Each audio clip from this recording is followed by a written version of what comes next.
The story of Israel is marked by critical moments of transition. In these moments, the leader of Israel sometimes gathered the people to hear and remember their collective history.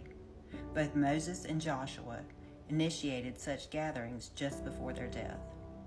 Similarly, upon finding the book of the law, King Josiah gathered all the people of Judah and read it to them. Remembering the past gave them a focus for the future. Having heard their own story, God's people faced a decision.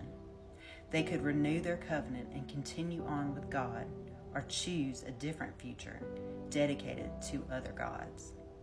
In Nehemiah 9, the people had been engaged in public worship for more than 3 weeks. These days were filled with listening to the book of the law, followed by confession and worship. Spiritually, they were being prepared to renew their covenant with God. This covenant was not defined by a code of behavior or a list of intellectual truths. The covenant was framed on the narrative of God's gracious act toward a rebellious people.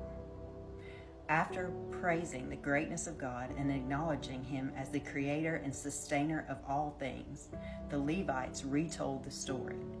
Beginning with the Lord's call of Abraham and covenant with him, they remembered God's faithfulness and lamented their ancestors' sins. These sins had ultimately led to the punishment of exile. In spite of having returned physically to their homeland, it is clear that the people understood they were still under God's judgment. They recognized that they were not fully restored, a truth made painfully clear by the fact that they had lived as slaves in their own land under the rule of the pagan Persian Empire. From Abraham to their present moment, all was remembered, and this remembering had the desired result. In the New Testament, Stephen followed the tradition of his ancestors in publicly recounting Israel's history. His purpose was to confront his persecutors with God's goodness and the fact of their sin.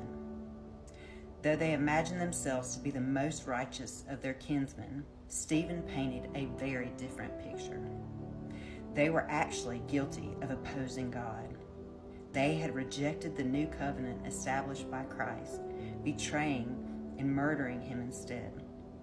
Throughout Israel's history, when the story of Israel was retold, the people of Israel had renewed their commitment to God. Stephen's speech proved to be an exception. The leaders of Israel tragically chose a different path.